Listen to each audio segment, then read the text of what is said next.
वो दिलजीत दोसांझ जो पंजाब के कल्चर से अपने आप के लगाव को बार बार प्रचारित करते रहे। उनके गानों में पंजाब की झलक, पंजाब के कल्चर की झलक दिखती रही। मैं हूं पंजाब जैसे गाने जब उन्होंने गाए, तो क्या वाकई में दिलजीत दोसांझ पंजाब छोड़कर और भारत छोड़कर अब किसी दूसरे देश के नागरिक बन गए हैं?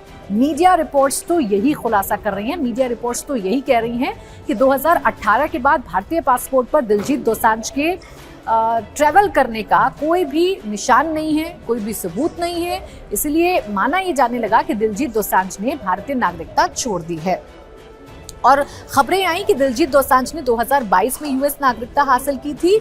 इसके बाद से वो भारतीय नागरिक नहीं है। अब वो यूएस पासपोर्ट से यात्रा कर रहे हैं। खासकर भारत आते समय ई वीजा का उपयोग अब दिलजीत दोसांझ करते हैं। ऐसे में वो सवाल शुरुआत में मैंने आपके सामने रखा था कि क्या दिलजीत दोसांझ राजनीति में एंट्री कर सकते हैं? तो अगर ये दावा ठीक है कि दिलजीत दोसांझ भारत के नागरिक नहीं है, वो यूएस के सिटीजन बन चुके हैं, तो इसका जवाब है नहीं। दिलजीत दोसांझ भारतीय राजनीति में एंट्री नहीं कर सकते हैं, क्योंकि हमारा संविधान ये कहता है कि भारत में इलेक्शन लड़ने के लिए, किसी भी हाउस का मेंबर बनने के लिए आपको भारतीय नागरिक होना जरूरी है। कोई भी विदेशी नागरिक कोई चुनाव नहीं लड़ सकता, सक्रिय राजनीति में हिस्सा नहीं ले सकता है, किसी हाउस का हिस्सा नहीं बन सकता, उसे कोई राजनीतिक पद नहीं दिया जा सकता। इसीलिए दिलजीत दोसांझ राजनीति में आएंगे ऐसा अब नहीं कहा जा सकता, क्योंकि अगर उन्हें राजनीति में आना है तो यूएस सिटीजनशिप छोड़कर उन्हें एक बार फिर से भारतीय नागरिकता हासिल करनी होगी।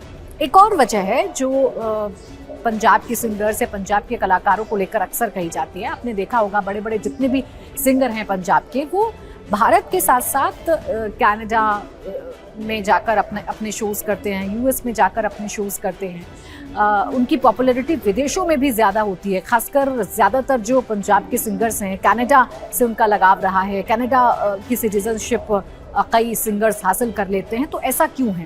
प्रश्न आपके मन में आ रहा होगा कि ऐसा क्यों है? भाई, पंजाब का रहने वाला सिंगर जो पंजाब की बात करता है, जो भारत की बात करता है, उसे बाहर क्यों जाना पड़ता है? तो इसके पीछे की एक वजह ये भी है, पंजाब में गैंग वॉर और गैंगस्टर्स की हिस्ट्री रही है। पंजाब में अक्सर जो कलाकार हैं वो गैंगस्टर्स के निशाने पर रहे हैं। सिद्धू मूसेवाला की किस तरीके से हत्या की गई थी ये आपको पता है। इस वजह से अपनी सिक्योरिटी के लिहाज से, अपनी जान के लिहाज से जो पंजाब के सिंगर्स हैं, जो पंजाब के एक्टर्स हैं, जो पंजाब के कलाकार हैं, वो दूसरे देशों में जाकर शिफ्ट हो जाते हैं, दूसरे देशों में जाकर रह लेते हैं। इसी कड़ी में अब दिलजीत दोसांझ का नाम भी जुड़ गया है। तो अगर आप पंजाब की राजनीति को फॉलो करते हैं, आप पंजाब में रहते हैं, या आप आने वाले समय में भगवंत मान को ये कहते सुने कि दिलजीत दोसांझ राजनीति में आ सकते हैं या बीजेपी उनका राजनीतिक इस्तेमाल कर सकती है, तो समझिएगा ये सिर्फ एक नैरेटिव है जो भगवंत मान बीजेपी के खिलाफ खड़ा करना चाहते हैं, क्योंकि इस मसले पर कोई सच्चाई है नहीं। दिलजीत दोसांझ राजनीति में एंट्री नहीं करने जा रहे हैं। इस बात से वो कई बार सार्वजनिक मंचों से इनकार कर चुके हैं। कई बार उनसे सवाल पूछा गया कि आप सिंगर हैं, आप एक्टर भी बन चुके हैं, तो क्या आप पॉलिटिशियन भी बनेंगे? तो इस बात पर दिलजीत दोसांझ हमेशा इनकार करते हैं। और उनके इनकार की एक वजह ये भी है कि अब दिलजीत दोसांझ भारतीय नागरिक नहीं है, वो यूएस सिटीजन बन चुके हैं। उनकी पत्नी भी यूएस सिटीजन है।